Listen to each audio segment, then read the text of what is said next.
Dat is in 2003. Hij heeft toen wel eens gedacht van, ja, maar het mes wordt dus eigenlijk op een keel zet. Rabobank houdt op mij daarin investeren te willen, daarin yieldlingen te willen. En dan wordt dus het mes op een keel zet als gemeente Heerenveen, want wij kunnen net zeggen van we gaan met de hand noordelijke zitten en het verdwijnen. Ja. Nou, ja. Kijk, als je dan achteraf zegt en van hadden we dit allemaal zo bedoeld, dan was dat natuurlijk niet zo de bedoeling.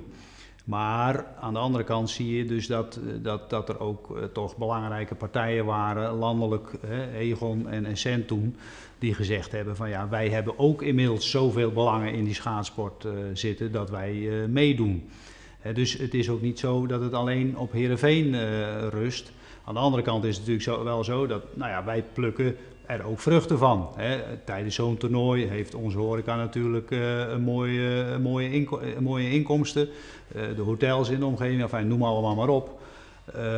Dus ja, het ligt ook wel voor de hand dat wij natuurlijk ons best doen. Maar ja, je ziet dat nu ook met de plannen voor het nieuwe Tialf. Het wordt allemaal steeds groter, het wordt steeds complexer. Ook daar zit een zekere dynamiek in, waar je als gemeente helemaal geen invloed op hebt, maar waar wel van verwacht wordt dat je daar meedoet. En dat is wel eens moeilijk.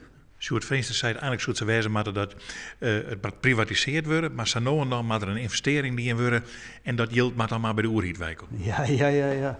Ja, nou dat kan ik me vanuit zijn perspectief heel goed voorstellen, maar dat kan natuurlijk niet zo zijn dat een aantal bevlogen bestuurders allemaal mooie dingen doen en wij met de buidel klaar moeten staan. Dus wij willen dan ook aan tafel zitten.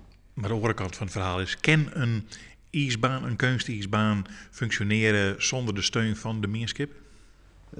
Nee, ik denk dat je dat ronduit zo moet zeggen dat dat niet kan.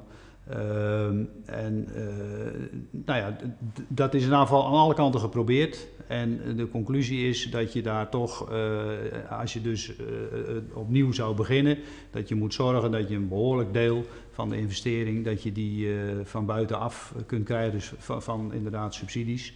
En dan kun je het heel goed exploiteren. Maar als je ziet hoeveel mensen er natuurlijk plezier van hebben, zowel als topsport, maar ook in de breedte sport, dan is dat ook heel legitiem natuurlijk.